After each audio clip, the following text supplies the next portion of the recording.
Can we ask about that? Can we ask about that, please? On Gaza, Keir Starmer has just announced the UK will recognise Palestinian sovereignty in September. If Israel does not commit to a ceasefire, ease the suffering in Gaza, and commit to a long-term solution that would deliver the two-state solution in the Middle East.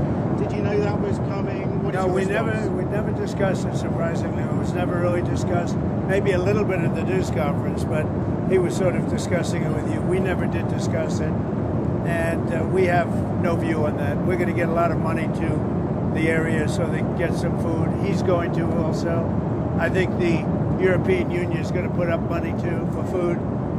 And hopefully it's going to be properly distributed. And it will be. I think it will be. We have some pretty good response on people for the distribution of the food. Mr. President. We want to take it one thing at a time. They need food, and they need people to be able to get them the food. But to follow up on that, I mean, is there any use at all in pressuring Israel now to come to some sort of longer-term solution? Well, you could make the case that you're rewarding people, that you're rewarding Hamas if you do that, and I don't think they should be rewarded. So I'm not in that camp, to be honest. We'll let you know where we are in, but I am not in that camp. Mr. President, because if you do that, you really are rewarding Hamas, and I'm not about to do that. Mr. President, you mentioned setting up food centers. When can we expect to see Very those soon. food centers? Yeah, very soon. So we sent $60 million. It's a lot of money for food, a lot of money that can take care of people for a long time. And we want to make sure it's being spent properly. And part of the spending is the distribution.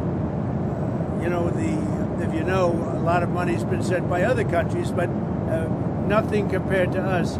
But a lot of things have been stolen. They send money, they send food, and Hamas steals it.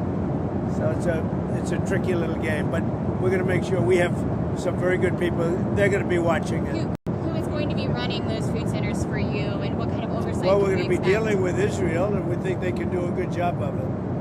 And they want to do it. Of monitoring the food centers? No, they want to do it. The food centers, yeah. They want to preside over the food centers to make sure the distribution is proper.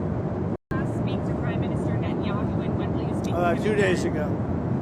How many? 2 days ago. When do you think? I said we sent money, and I want to make sure the money is spent wisely and is spent judiciously, and that food is distributed in a proper manner. And he wants to do that.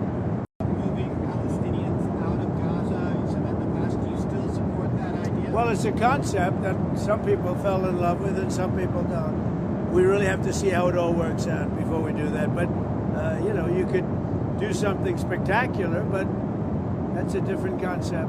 You could also probably do it if you left some. Some are leaving automatically, you know that. Some would like to leave. I think many would like to leave if they were given an alternative. They really have no alternative now.